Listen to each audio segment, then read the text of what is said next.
kebajikan. Salam. Terima kasih untuk semua teman-teman yang sudah meluangkan waktu berkenan hadir bersama dalam kegiatan ini, yaitu diskriminasi atau sosialisasi tentang budaya positif di lingkungan sekolah. Sebelum kita memulai dari kegiatan ini, kita akan berdoa, dan doa ini akan dipimpin oleh Ibu Imbale. Saya persilakan.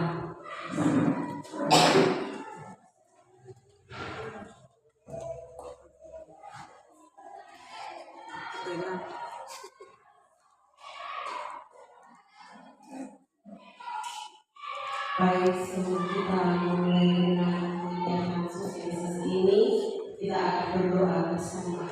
Mari kita berdoa.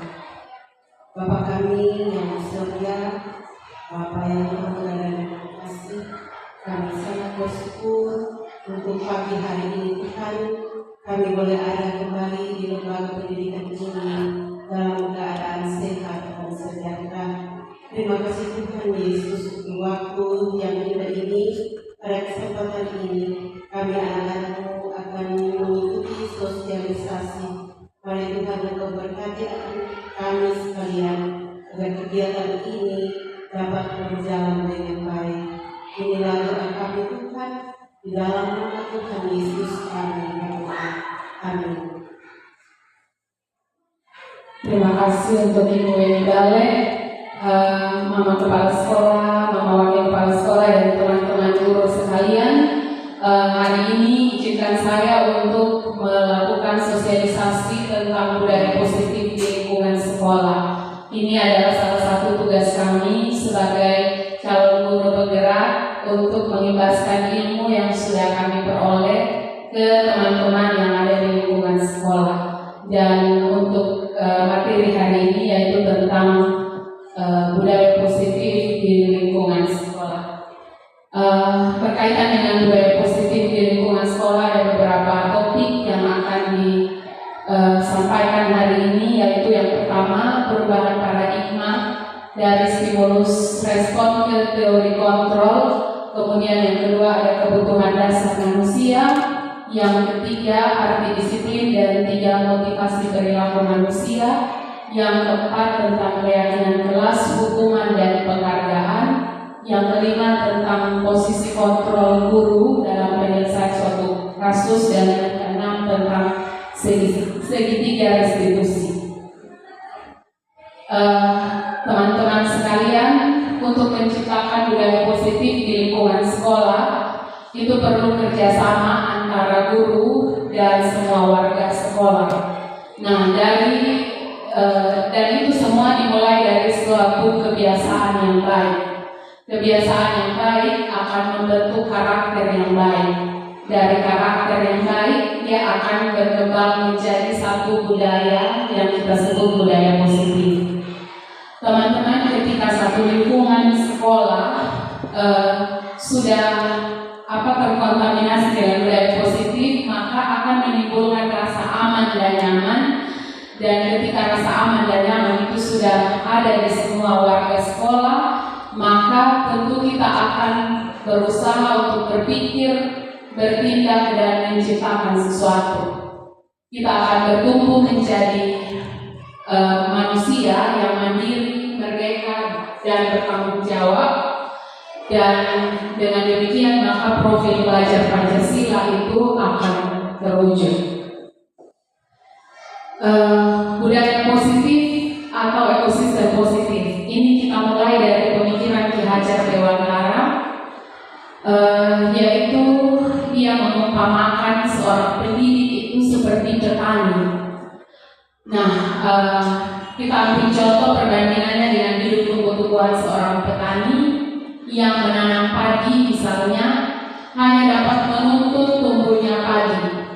Ia dapat memperbaiki kondisi tanah, memelihara tanaman padi, memberi pupuk dan air, membasmi ulat-ulat atau jamur yang mengganggu hidup tanaman, padi, dan lain sebagainya. Tetapi padi itu sendiri dia tidak bisa merubah padi itu menjadi sesuatu yang lain. Jadi itu kita sebagai pendidik pun demikian terhadap anak-anak kita. kita hanya bisa mengontrol mereka ketika ada di sekolah, kita kasih pendidikan yang terbaik, ilmu yang baik, tetapi anak itu sendiri dia berkembang sesuai dengan hakikatnya. Kalau teman-teman masih ingat di kegiatan sebelumnya bahwa anak-anak itu punya kodrat alam masing-masing. Nah, teman-teman, perubahan paradigma dari stimulus respon ke teori kontrol ini ada satu pertanyaan untuk kita, bahwa bisakah kita mengontrol seseorang? Menurut yang stimulus respon itu ciri-cirinya adalah kita berpikir bahwa kebutuhan kita semua manusia sama. Sedangkan kalau dari teori kontrol kita meyakini bahwa kebutuhan kita berbeda, tiap orang punya kebutuhan masing-masing. Kemudian kalau pada stimulus respon, ciri yang berikut yaitu semua orang melihat hal yang sama. Namun pada teori kontrol itu kebalikan. Bisa teman-teman lihat pada slide yang ada. Poin yang saya ambil di sini adalah bagian yang kelima, yaitu pada stimulus respon kita berpikir bahwa orang lain bisa mengontrol kita, sedangkan pada teori kontrol kita yang bisa mengontrol diri kita sendiri adalah kita. Jadi tidak ada orang lain. Selanjutnya tentang apa makna kata disiplin. Teman-teman, disiplin berasal dari bahasa Latin yang artinya belajar. Mungkin kita sepakat dengan itu. Disiplin diri membuat orang menggali potensinya menuju sebuah tujuan apa yang dia hargai. Namun dalam budaya kita, makna kata disiplin berubah menjadi sesuatu yang dilakukan seseorang pada orang lain untuk mendapatkan kepatuhan. Mungkin ini yang seringkali kita lakukan. Kita menegur anak, kita bilang itu kita mendisiplinkan dia. Kemudian kita memberi hukuman kepada anak, kita bilang itu supaya dia disiplin. Nah, kecenderungan umum adalah menemukan kata disiplin dengan ketidaknyamanan, bukan dengan apa yang kita hargai atau pencapaian suatu tujuan mulia. Nah, sampai di sini kita sampai pada teori motivasi perilaku manusia. Teman-teman, kita sependapat bahwa seseorang yang melakukan suatu hal itu karena ada motivasi dari dalam diri maupun motivasi dari luar.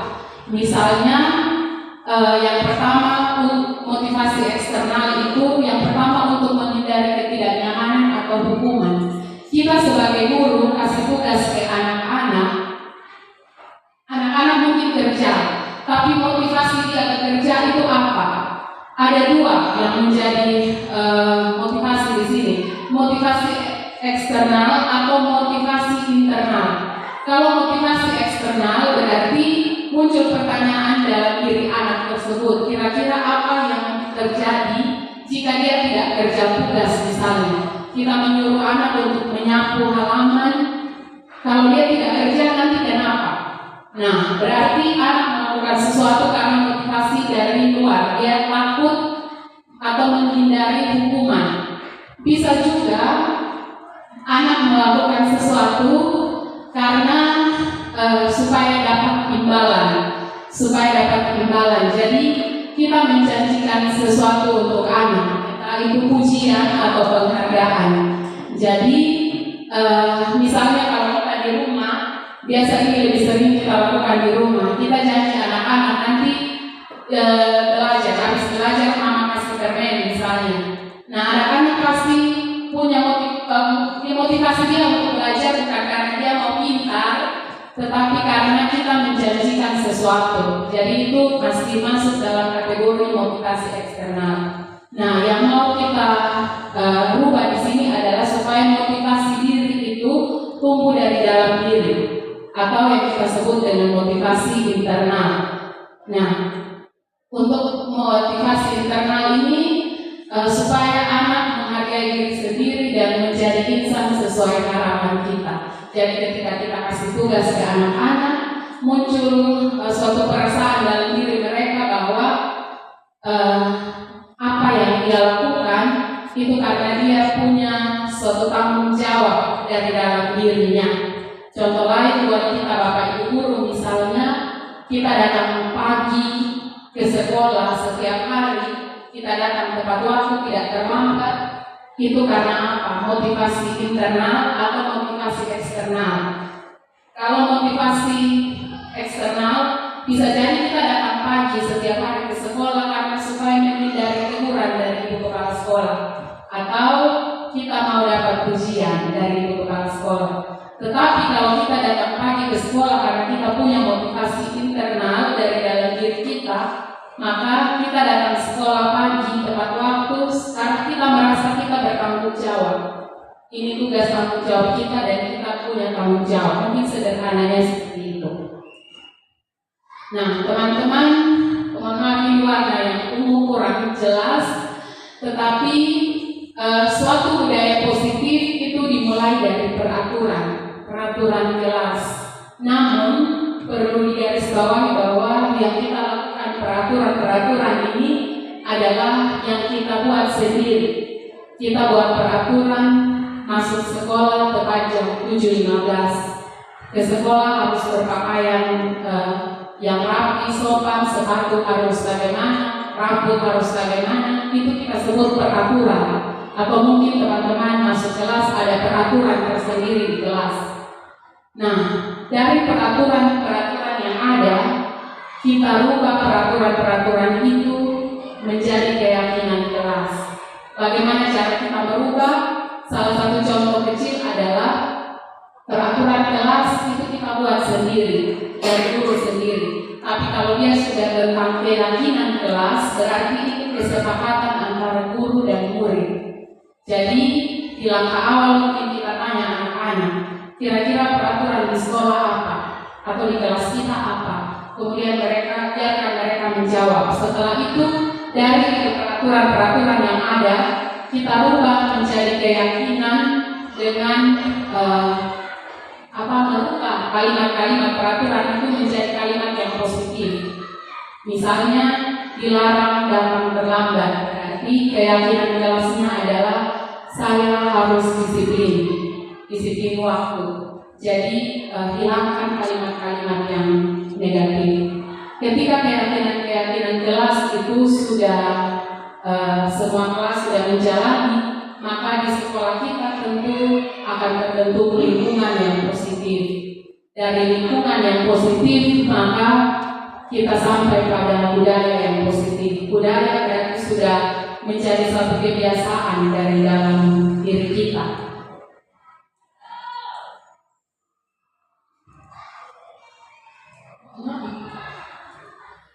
Selanjutnya muncul pertanyaan, kenapa tidak peraturan saja? Mengapa harus keyakinan kelas?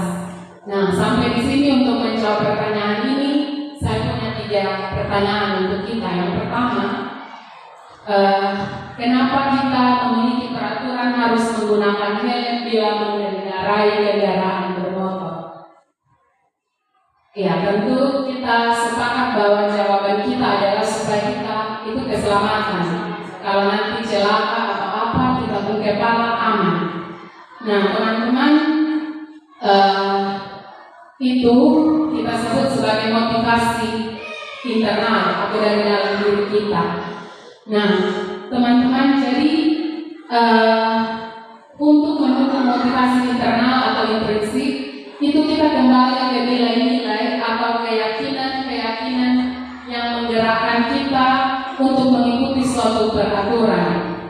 Jadi kita pakai helm saat berkendara supaya jaga keselamatan kita. Itu sudah jadi keyakinan kita dari dalam diri kita. Jadi motivasinya motivasi internal. Nah, ini contoh keyakinan kelas salah satu sekolah yang sudah dibuat. Mungkin teman-teman di sini ada yang sudah buat keyakinan kelas di kelasnya masing-masing. Itu luar biasa.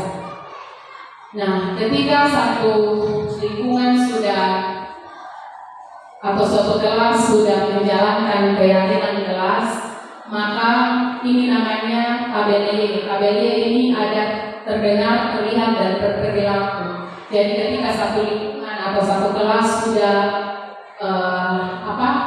keyakinan kelasnya sudah berjalan, maka yang terdengar adalah bukan lagi caci maki di dalam kelas, bukan lagi saling hujat, tetapi muncul kalimat-kalimat seperti ini.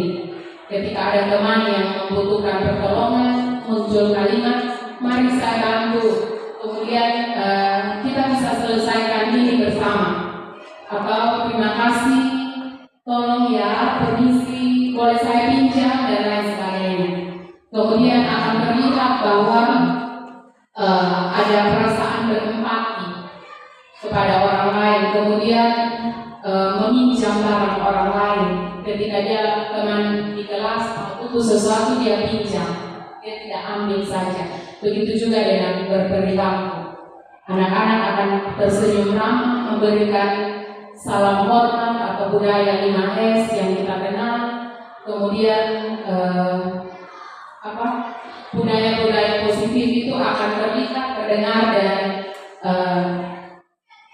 terekam dalam setiap tindakan anak-anak kita di kelas. Nah, teman-teman, kemudian ada peraturan-peraturan yang dalam ABEL ini yang sering kita lihat tadi. Keyakinan kelas itu dimulai dari peraturan. Nah, misalnya yang pertama, peraturannya selalu kembalikan buku ke tempatnya. Di situ keyakinan kelas atau nilai-nilai kebajikan yang dituju adalah tanggung jawab. Jadi anak-anak berusaha untuk tanggung jawab. Kemudian dilarang mengganggu orang lain. Berarti keyakinan kelasnya adalah menghormati orang lain dan diri sendiri. Yang ketiga, hadir di sekolah 15 menit sebelum pelajaran dimulai. Berarti keyakinan kelas atau nilai-nilai kebajikannya adalah menghormati orang lain atau berkomitmen. Selanjutnya, dilarang melakukan kekerasan di sekolah ya. Berarti keyakinan kelasnya adalah keselamatan, menghormati orang lain. Kemudian dilarang menggunakan narkoba. Berarti keyakinan kelasnya adalah terkait kesehatan. Jadi ini yang tadi saya katakan di awal, bahwa dari suatu peraturan kita rubah menjadi keyakinan. Dan selanjutnya, teman-teman, kita sampai pada bagian tentang dihukum oleh penghargaan. Kadang-kadang kita di kelas atau bahkan di lingkungan sekolah kita seringkali memberikan penghargaan kepada setiap siswa. Namun ternyata penghargaan yang kita berikan itu tidak selamanya dia bersifat jangka panjang atau dia menimbulkan motivasi yang baik dari dalam diri anak. Nah, di sini ada penjelasan tentang dihukum oleh penghargaan. Ini ada 5 bagian. Yang pertama, pengaruh jangka panjang dan jangka pendek. Penghargaan yang kita berikan kepada anak-anak kita di kelas itu dapat memberikan pengaruh jangka pendek dan juga jangka panjang. Jadi ketika kita selesai memberikan penghargaan, mungkin anak tersebut akan timbul motivasi dalam dirinya, tapi tidak berlangsung lama. Kemudian penghargaan menghukum. Yang selanjutnya, penghargaan mengurangi ketepatan.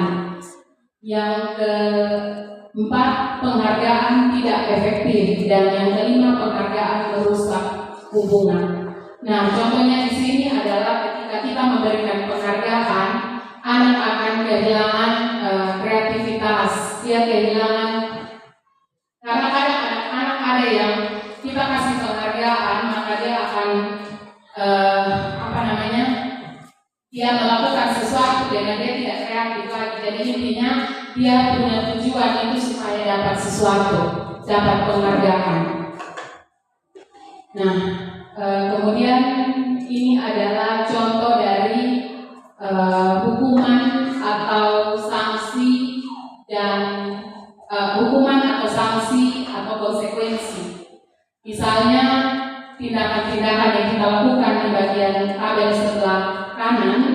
itu adalah contoh tindakan yang seringkali kita lakukan. Nah, yang pertama misalnya mencatat 100 kali di dalam buku dengan kalimat saya tidak akan terlambat lagi karena anak tersebut terlambat masuk ke sekolah. Nah, ini merupakan satu hukuman. Kemudian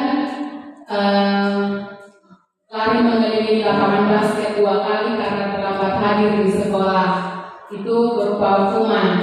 Kemudian menggantikan kertas tugas teman yang telah dicoret-coret, itu merupakan sanksi atau konsekuensi.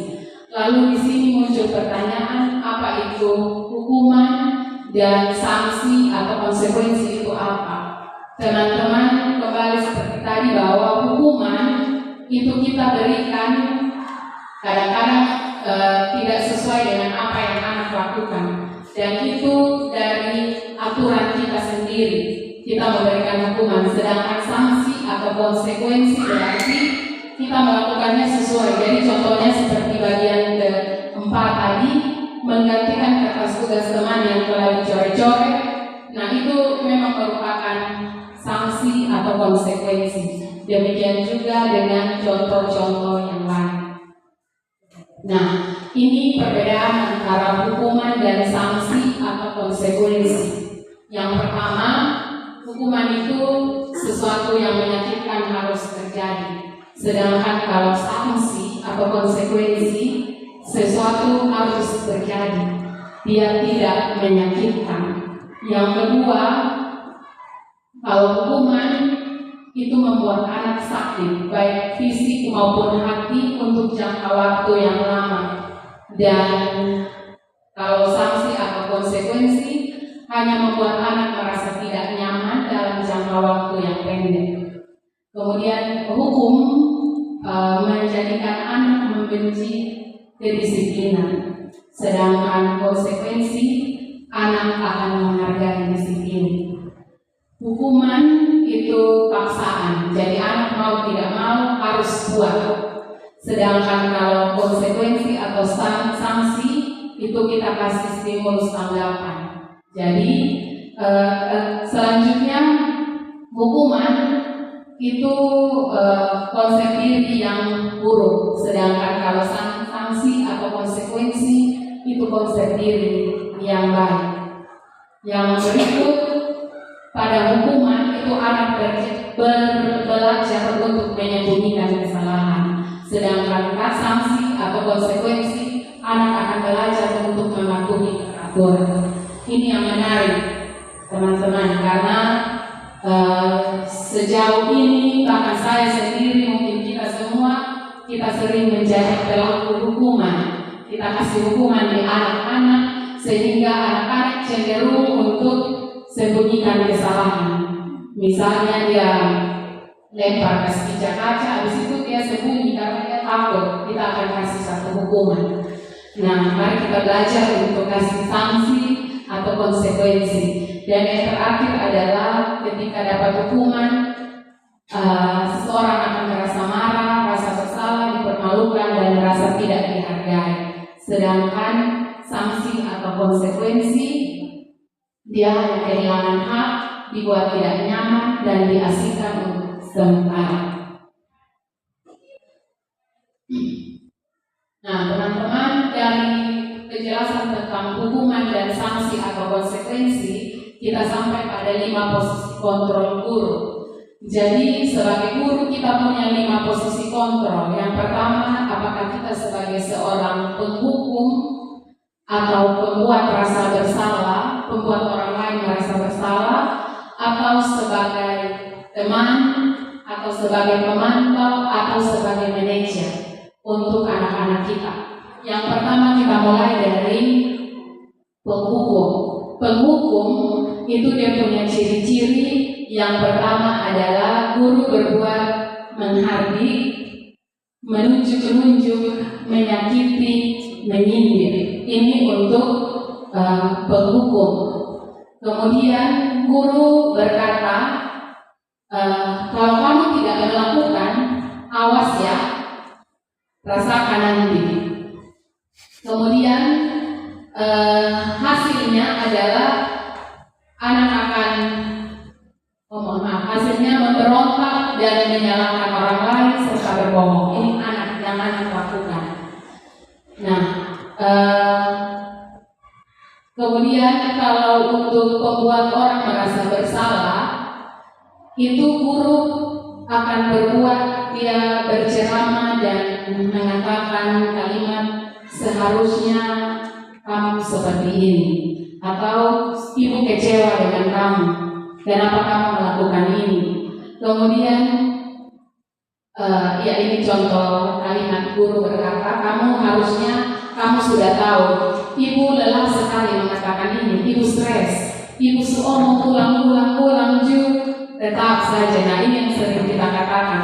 Kemudian hasilnya anak-anak akan menyangkal dan seringkali menyembunyikan kesalahan atau berbohong.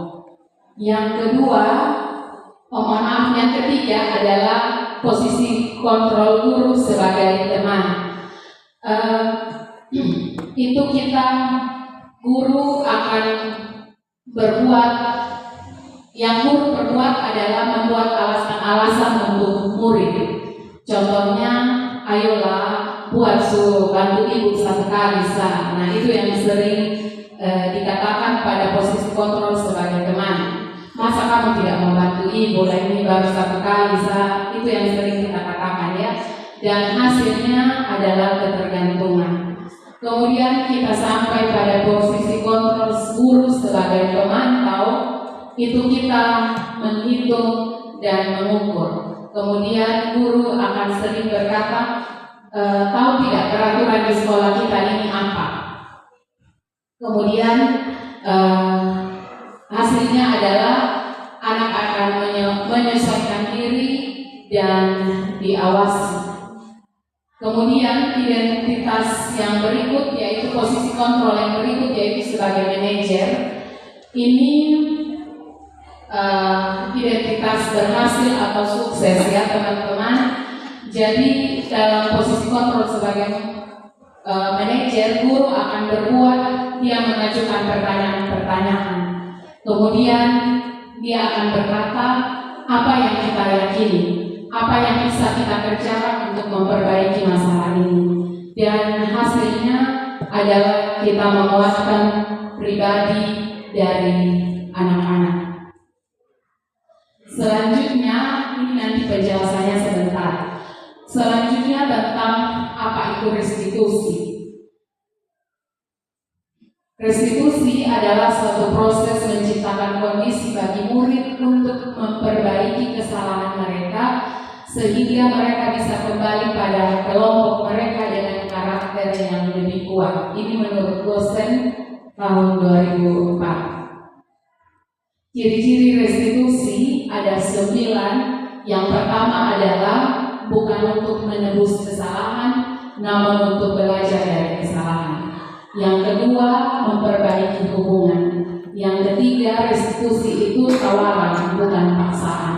Yang keempat, restitusi menuntun untuk melihat ke dalam diri. Yang kelima, restitusi mencari kebutuhan dasar yang mendasari tindakan. Yang keenam, restitusi diri adalah cara yang paling baik. Ini dalam penyelesaian masalah. Kemudian restitusi fokus pada solusi. Selanjutnya restitusi fokus pada karakter, bukan tindakan. Dan yang terakhir, restitusi mengembalikan murid yang berbuat salah pada kelompoknya. Selanjutnya teman-teman, ini namanya segitiga restitusi.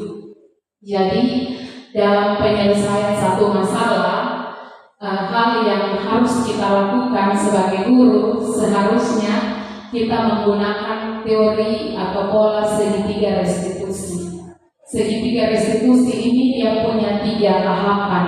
Yang pertama adalah menstabilkan identitas, yang kedua validasi tindakan yang salah, dan yang ketiga adalah menanyakan keyakinan. Jadi ketika kita mendapati satu masalah di kelas dengan anak-anak kita, hal yang paling pertama kita lakukan adalah menstabilkan identitas anak-anak. Jadi ketika dia buat salah, Kita jangan bangun langsung marah, tapi stabilkan identitas. Kalimat yang bisa kita gunakan adalah semua orang pernah berbuat kesalahan.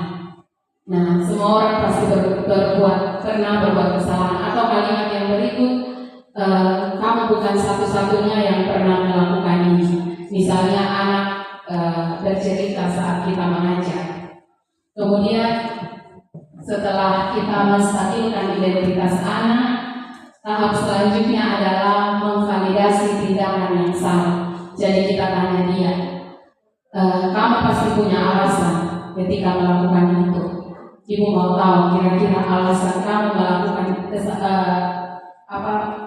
itu hal itu apa? Kemudian tanyakan lagi kira-kira adakah cara yang lebih efektif untuk mendapatkan apa yang kamu butuhkan? Dan setelah kita validasi tindakan yang salah, kita menanyakan keyakinan. Kita punya keyakinan di kelas, kira-kira keyakinan mana yang kamu langgar? Nilai-nilai apa yang sudah kita sepakati dan kamu langgar? Nah, ya ini contohnya di tahap menstabilkan identitas itu, guru membuat anak yang merasa gagal karena berbuat salah menjadi positif terhadap dirinya. Ini yang seringkali gagal kita lakukan, karena dengan anak buat salah kita langsung panas dan akhirnya kita lupa bahwa semua orang pernah berbuat kesalahan.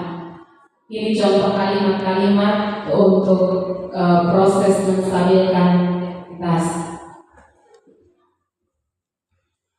Selanjutnya validasi tindakan yang salah. Ini kita membantu siswa mengenali basic need atau kebutuhan yang ingin dipenuhinya ketika mereka melakukan kesalahan. Karena pada dasarnya setiap tindakan manusia tujuannya adalah memenuhi kebutuhan apa yang tidak terpenuhi sehingga dia melakukan kesalahan. Jadi ada beberapa contoh pertanyaan, misalnya kamu bisa saja melakukan hal yang lebih buruk, tapi kamu tidak melakukannya, kan? Kemudian pertanyaan berikut adalah, maukah kamu belajar cara lain untuk mendapat apa yang kamu butuhkan tanpa harus memukul? Ini contoh ketika anak-anak melakukan kesalahan di kelas dengan memukul teman. Ya, selanjutnya kalau tadi di sini kita bahas tentang setiap tindakan manusia tujuannya untuk memenuhi kebutuhan atau basic needs dari manusia itu sendiri. Nah, kebutuhan dasar manusia itu ada kebutuhan untuk bertahan hidup, kebutuhan untuk kebebasan, untuk kesenangan, untuk cinta kasih atau rasa memiliki dan dimiliki, atau untuk penguasaan. Teman-teman, jadi ketika anak-anak kita misalnya di sekolah ini dia melakukan satu tindakan yang salah, misalnya dia sampai di sekolah, dia pergi kios, duduk-duduk di kios, mungkin saja salah satu dari 5 kebutuhan dasar ini tidak terpenuhi. Mungkin dia punya kebutuhan untuk bebas karena di rumah dia dikekang oleh orang tua, atau mungkin kita dapati siswa yang di sekolah dia suka cari perhatian dengan kita. Kita mengajar, dia masuk kelas, dia pindah di sini, di sana, dia keliling kelas supaya kita tegur dia. Mungkin kebutuhan cinta kasih yang dia mau capai, dia mau penuhi, dan sebagainya.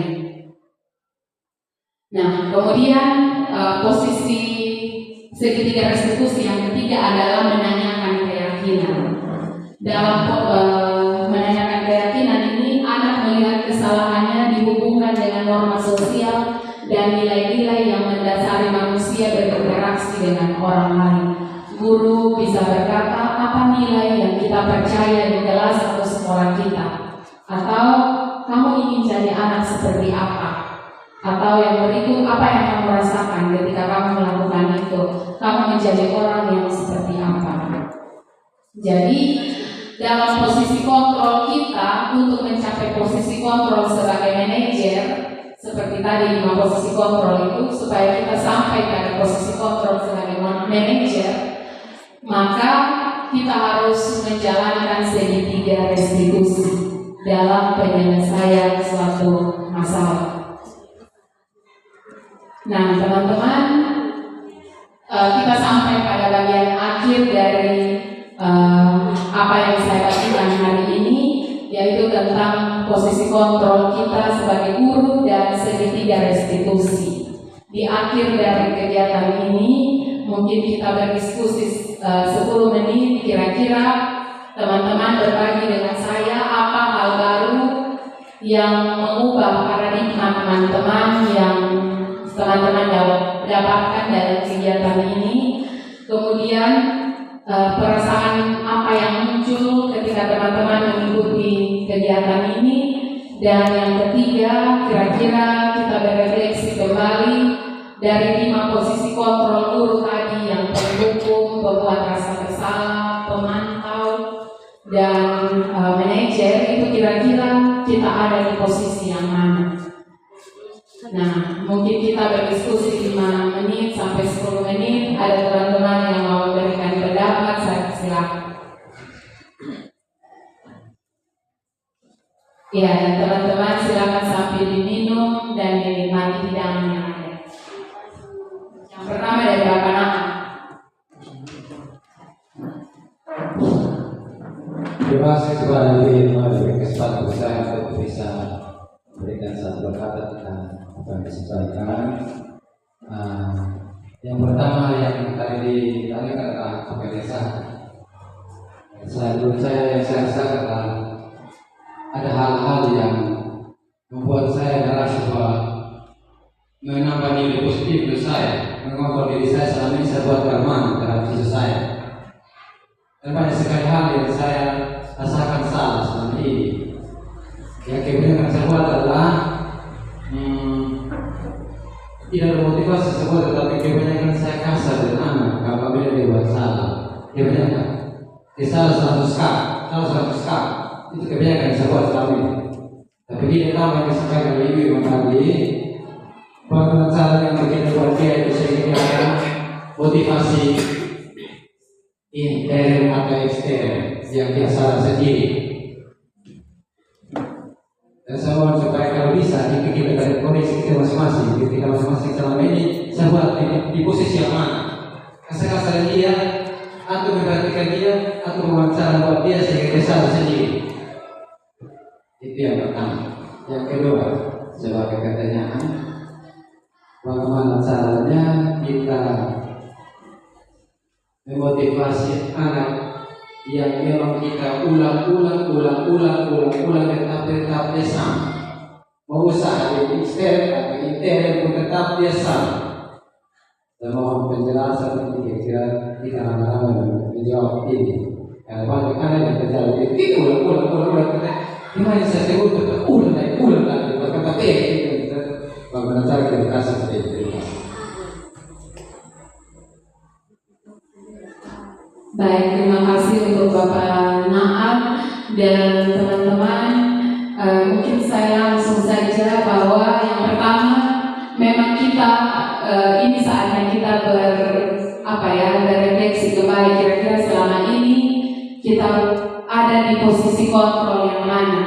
Tadi Bapak Naam bilang kita lebih banyak anak buat salah, kita langsung marah di situ dan lupa yang sebenarnya harus ada di punya tahapan. Dan yang kedua, Bapak, terkait dengan bagaimana kita menyelesaikan anak yang dia selalu berulang-ulang. Bapak tadi dijelaskan bahwa seseorang melakukan kesalahan itu karena ada salah satu kebutuhan yang tidak terpenuhi. Jadi mungkin kita gali lebih dalam lagi kira-kira kebutuhan seperti apa yang belum terpenuhi dari anak ini. Makanya dia melakukan terus-menerus kesalahan yang sama dan berulang kali. Apakah dia kebutuhan kasih sayang, kebebasan, kesenangan, atau bertahan hidup? Ya, mungkin itu dari saya. Mungkin ada teman-teman lain yang mau berbagi pengalaman atau mau berdiskusi bersama, saya berikan kesempatan.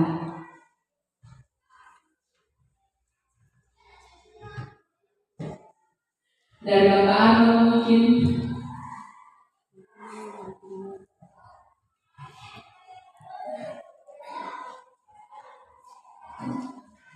Baik, saya sebenarnya berkaitan dengan pertanyaan nomor 3.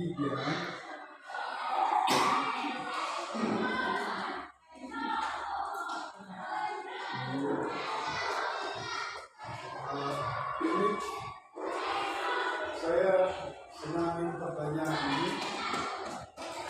Kita ini berada di posisi mana untuk mengatasi suatu masalah yang ada di sekolah. Nah, kalau lihat dari 5 posisi kontrol tadi, selama ini yang kita lakukan ini adalah pada yang pertama. Yang pertama itu adalah hukuman. Padahal seharusnya kita harus menjadi manajer. Kenapa kita harus menjadi manajer? Tadi kita bisa mengelola anak yang dia bersama datang terlambat, tidak mengerjakan tugas, sering buat masalah, lompat pagar. Nah, ini bagi saya sendiri ini sangat inspiratif buat saya. Ini juga pengetahuan. Kenapa pengetahuan? Karena memang pendidikan itu dia selalu ada perubahan dari waktu ke waktu. Jadi saya bersyukur bahwa Ibu Irma bisa sosialisasi tentang budaya positif bagi kami, sehingga kita juga tahu bahwa posisi kita di mana. Karena tadi ada orang tentang restitusi. Restitusi di situ salah satu poin yang saya catat itu adalah cara restitusi diri dari dalam diri sendiri dulu. Kita bagaimana bisa melakukan hal yang baik. Kalau kita dalam diri kita kebiasaan, karena budaya positif ini adalah suatu keyakinan seperti Ibu Irma bilang, kebiasaan yang harus kita lakukan. Kalau misalnya dalam diri kita kebiasaan yang baik itu kita sudah terapkan, saya yakin dan percaya bahwa budaya positif itu dia akan berjalan di sekolah dengan baik. Karena berbicara tentang budaya positif ini adalah berbicara kepada seluruh warga yang ada di sekolah. Mungkin itu saja tambahan dari saya. Terima kasih. Baik, terima kasih untuk Bapak Arnold. Jadi benar teman-teman bahwa untuk posisi kontrol kita yang terbaik adalah sebagai manajer dalam penyelesaian satu masalah, khususnya di sekolah. Karena di sekolah ini masalah terlalu banyak. Kita ajar anak, bimbing anak yang ratusan orang, kita bawa anak di rumah mungkin 1, 2, 3 saja, masalah banyak, apalagi di sekolah. Itu masalah terlalu banyak dan mari kita belajar supaya kita jadi atau ada dalam posisi kontrol sebagai manajer. Nah, jadi poin pentingnya adalah untuk menempatkan diri atau untuk ada di posisi kontrol sebagai manajer, maka dalam penyelesaian masalah kita tidak bisa dengan cara-cara yang lama. Tadi Bapak bilang bahwa pendidikan ini dia berkembang, betul. Pendidikan ini dia berkembang. Kalau kali lalu dalam pertemuan sebelumnya dikatakan bahwa tidak bisa didik anak dari zaman ke zaman itu sama. Anak yang lahir tahun 90, cara mendidiknya berbeda dengan anak-anak yang lahir di milenial, generasi Z, mungkin generasi Z. Jadi teman-teman, untuk ada dalam posisi sebagai manajer dalam penyelesaian masalah kita harus menggunakan restitusi. Dan restitusi itu dia punya 3 tahapan yang tadi sudah dijelaskan. Ada menstabilkan identitas, validasi tindakan yang salah, dan menanyakan keyakinan. Karena kita yakini bahwa setiap anak berbuat kesalahan itu karena ada salah satu kebutuhan yang tidak terpenuhi. Jadi kita jangan langsung vonis bilang ini anak begini dan begitu. Tapi kita harus gali dulu. Kira-kira kenapa dia melakukan kesalahan? Iya, mungkin ini yang saya sampaikan hari ini. Mohon maaf jika ada hal-hal kurang berkenan di hati teman-teman semua. Dan di akhir ini sekali lagi mari kita berefleksi sudah sejauh mana kita menjalankan peran kita sudah sebagai guru dan sejauh mana kita dalam penyelesaian masalah kita ada di posisi kontrol sebagai apa. Mungkin ini menjadi catatan untuk diri kita masing-masing. Dan selanjutnya di akhir dari kegiatan ini saya mohon kesediaan Ibu Kepala Sekolah, mungkin ada hal-hal yang ingin disampaikan, saya persilahkan.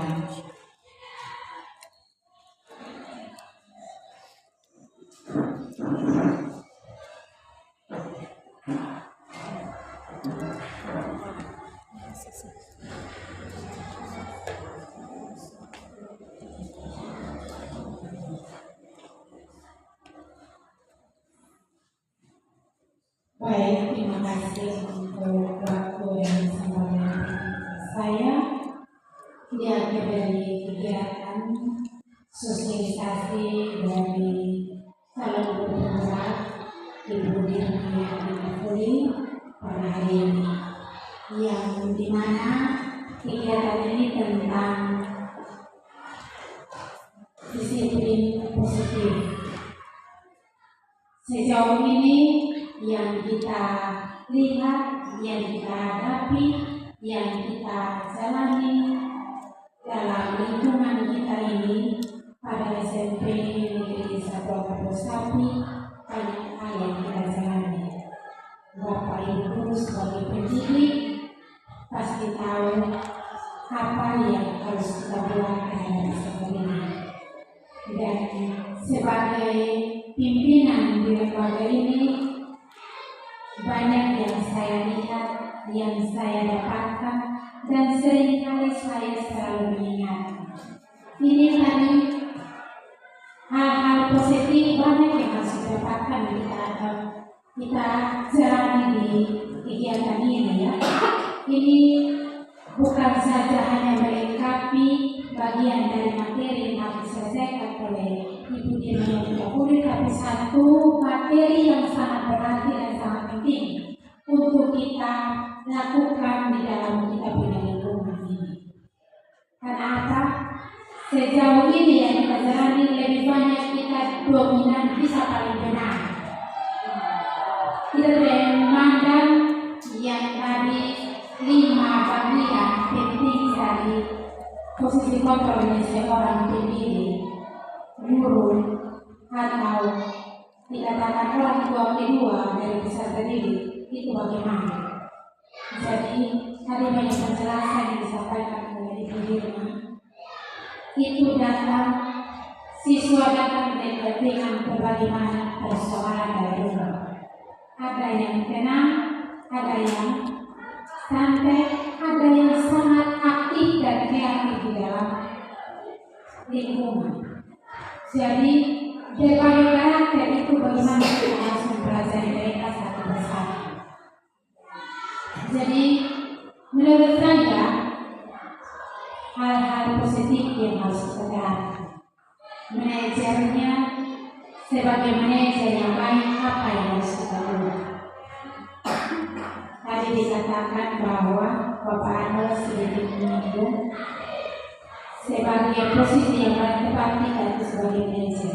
Dan sebagai manajer kita harus lebih banyak mengoreksi pembawaan dan karakter dari peserta didik. Karena dia datang dengan berbagai macam gejala latar belakang, kekurangan. Ada yang kurang perhatian dari orang tua, kurang kasih sayang, dan bahkan hal-hal lain yang mereka alami di rumah. Dan terbawanya sampai di sekolah. Dengan cara itu bagaimana kita mengambil sikap terhadap mereka. Kalau dia suka buat keonaran, bagaimana kita menyelesaikan? Kalau kita marah-marah, pasti dia juga. Kalau kita keras, dia juga lebih keras. Nah, anak-anak seperti itu kita harus ambil dengan cara halus. Kita harus ambil dengan tindakan halus. Pembawaan diri kita kalau harus terhadap mereka dengan sendirinya. Jangan bilang tidak, ini sudah berulang kali, sudah ini tegur seperti tadi dikatakan oleh Bapak Nah, disampaikan oleh Bapak Nah.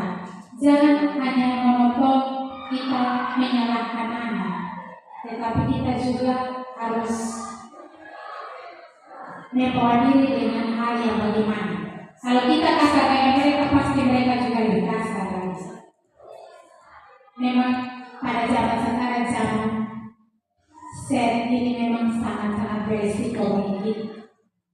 Karena anak zaman sekarang lebih banyak menggunakan HP dibandingkan dulu kita zaman kita.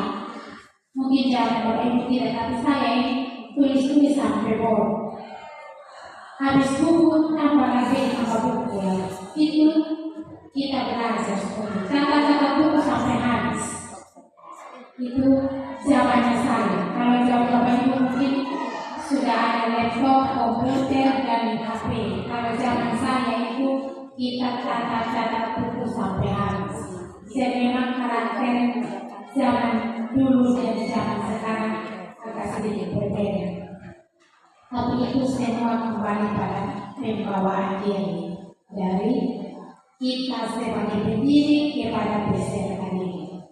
Ya, mungkin itu yang ingin saya tambahkan bagi kita semua, satu koreksi untuk kita dan satu pembelajaran yang positif buat kita juga sebagai pendidik. Ya, ini sangat-sangat berarti buat kita untuk kita bisa terapkan di lingkungan kita pada saat ini atau pada masa kami. Jadi mulai sekarang yang bukannya musim dong, mulai sini. Cepat kontrol kalau jika anak lewat dan buat kesalahan, cepat kontrol ini. Jangan sudah boy, jangan boy, kata boy tidak boleh dibilang. Tapi panggil namanya bilang anak atau apa begitu. Jangan langsung boy, itu yang tidak sopan terhadap anak. Bahkan anak juga bisa saja tidak mengenal gurunya itu siapa sebenarnya. Ya, itu saja yang saya sampaikan. Kurang lebihnya mohon maaf jika ada yang menyinggung perasaan dari Bapak Ibu. Saya mohon hal baik diterima dan dilakukan, yang tidak baik tinggalkan. Terima kasih. Saya mohon. Teman-teman mau tepuk tangan untuk kepala sekolah dan kesediaan hari ini. Dengan apa yang disampaikan oleh kepala sekolah, maka demikian kegiatan sosialisasi tentang budaya positif di lingkungan sekolah. Semoga apa yang kita dapatkan, ilmu yang sudah kita dapatkan dapat kita terapkan di lingkungan sekolah, karena berawal dari suatu kebiasaan dari dalam diri kita sendiri. Kebiasaan yang baik akan membentuk suatu budaya yang baik, yaitu budaya positif di lingkungan sekolah. Demikian dan terima kasih. 1, 2, 3, salam.